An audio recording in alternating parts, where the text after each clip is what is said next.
In this video, I'm going to share with you something like how to earn money from websites. And I am sure most of the people won't tell you how to earn money from websites in a simple way which is possible really.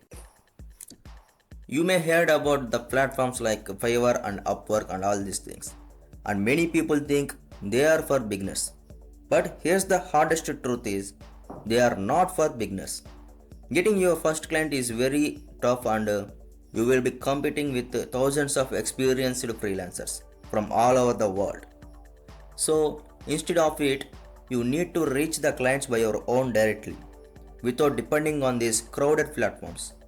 And I swear on my experience, this is something nobody tells you until you have been through it. So if Fiverr and Upwork aren't the best price or best platforms to start, what should you do instead of it?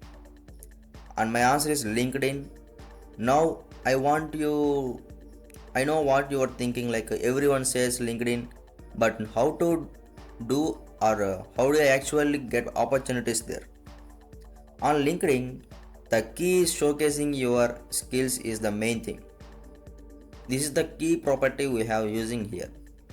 Post every achievement, every project you have worked on, no matter how small or big. Treat your profile like your personal portfolio and it should be professional. Next, use the search bar to look for hashtags like freelancing or web freelance, hashtag web developer and similar ones. You will find people who are actively looking for the freelance help.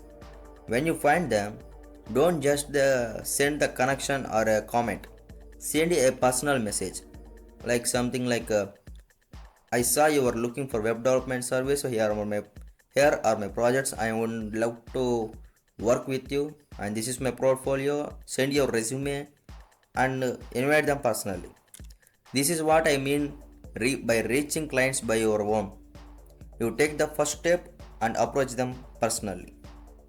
And another golden tip is if they are hesitate because of the price, don't be afraid to offer many very minimal or lowest price for your first few projects. For example, even if the work is worth of 15,000 or 20,000, you just need to do it for 5,000 or 4,000. You can quote lower just to land that first client. Why? Because getting your first client is the hardest step. After that, things gets easier. And let's speak about my project. My first real project. It was an online exam departmental test system. The system works in such a way that user could only take assigned test if they have the user ID. I built this project using Next.js and MongoDB and guess what? I got paid 15,000 for it. That was the moment I realized, yes, it's tough, but it's totally possible if you approach the right way. So, Fiverr and Upwork might be popular, but they are not for beginners. Instead, reach clients by your own. Build your presence on LinkedIn. Post your work. Connect with potential clients using the right hashtags. And don't hesitate to offer low prices initially to get started. Once you have a few successful projects and happily clients, then your confidence will be increased and your rates will naturally grow. If you found this video helpful, don't forget to like, share and subscribe and drop your questions in the comments below. And I will share my project link just in the description and see you in the next video.